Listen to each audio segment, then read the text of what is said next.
Hilula, seemingly, of Rabbi Haim Sethoun. Now, there's different dates when he might have passed away, but be it as may, seemingly it happened to be the 6th of Iyar from the records we've got here. He was one of the great rabbis of the city of Tzfat. He would serve as a chief rabbi at a point in time. He'd become the author of the Torah colossal work called Eretz Chaim, which was a book based on the customs of the land of Israel. Let's explore a few of the highlights of the great rabbi's life. Now, he was born in Tzfat, one of the 4 holy cities of Israel, along with Hebron, Tiberias, and Jerusalem. And he came from great rabbinic auspices. His father's name was Rabbi Menashe Sethoun. His father himself happened to be, I believe, a chief rabbi of Tzfat and also a rabbi of the city of Hebron, respectively. Now, his father would get married to a woman in Tzfat, I think, of Ashkenazic origin. Her name happened to be Chaya, or Rabbanit Chaya. Sadly, I think his first wife passed away, and I think Rabbi Haim Sethoun would be born from his second wife. And I think... so it's actually interesting. I think when he was only 1 year of age, Haim Sethoun, he would actually return with his family to Aleppo. And he was orphaned by his father when he was only 5 years of age, it's reported over. And then shortly later, his mother would return to Tzfat and remarry Rabbi Yitzchak Yaakov Salitza, it's reported over. Now, it's interesting. In Tzfat, he would be raised according to Ashkenazi tradition and would study in yeshivot among the Ashkenazi rabbis, respectively. And I think after a window of time later, he would switch and move to Sephardi yeshivot or learn under Sephardi rabbanim, respectively. Now, among his rebbeim included Rabbi Avraham Chai Shaki and Rabbi Yosef Hakim, the great rabbis. Now, it's reported that he ate a specific part of a plant in order to enhance his memory. He thought it was segula, but it didn't necessarily have the beneficial effects.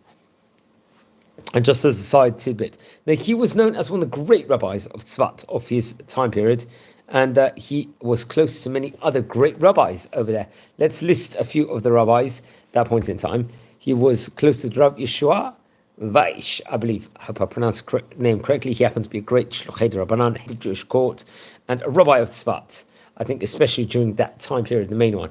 There was Rabbi Ishmael Cohen, another great rabbi we've spoken about before.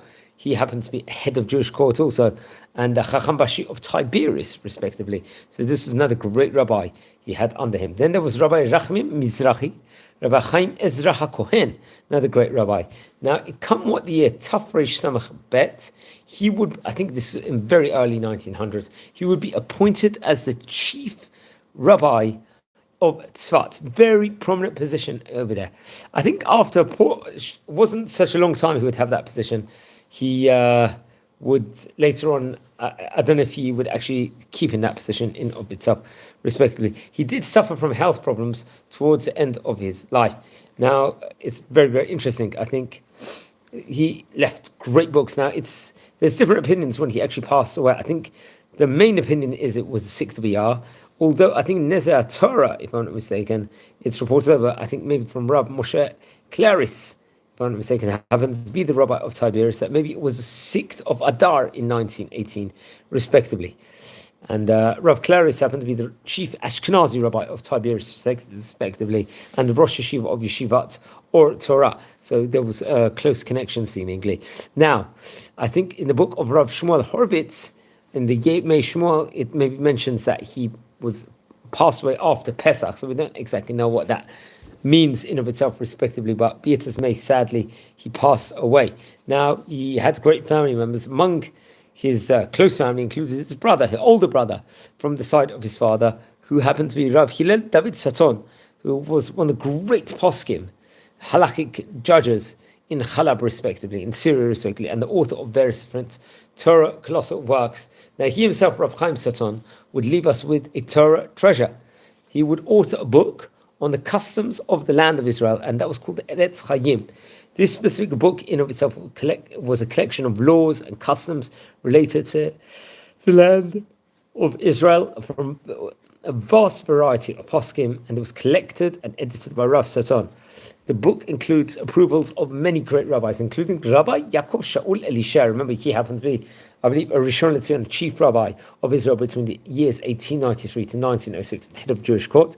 Rabbi Yitzchak Moshe Abulafia will give an approval. Also, the famous Ridvaz, or another great rabbi who we've spoken about before, who happened to be head yeshiva of Tzfat, Rav Chaim Berlin.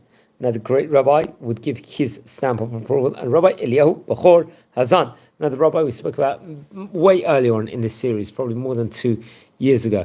Now it's reported over that he would finish writing this book, this Torah colossal book, when he was 35 years of age.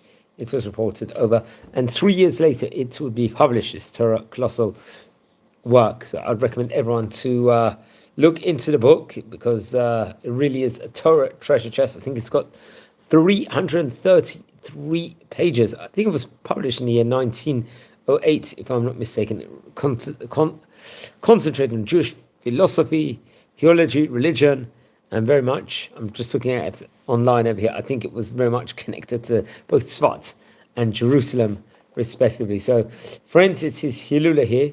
Please don't forget to light candles in his memory. Now, as we said on the outset, there were differing opinions on the date when he did pass away, or maybe when he was born also, but he was part of living in Ottoman Empire. He worked in Tzfat. He was a great rabbi, wrote the Torah book, Eretz Chaim, and at the time of passing, he was approximately about 46 years of age, it was reported over. So don't forget to light candles in his memory. Friends, we are a community here. We're learning about the great Oriental rabbis of yesteryear. If you descend or related to anyone, please send me a comment. I'd love to hear more. If you feel anyone's interested in watching these videos, share the videos to those people respectively, and please subscribe now to the channel as we're growing and growing and growing.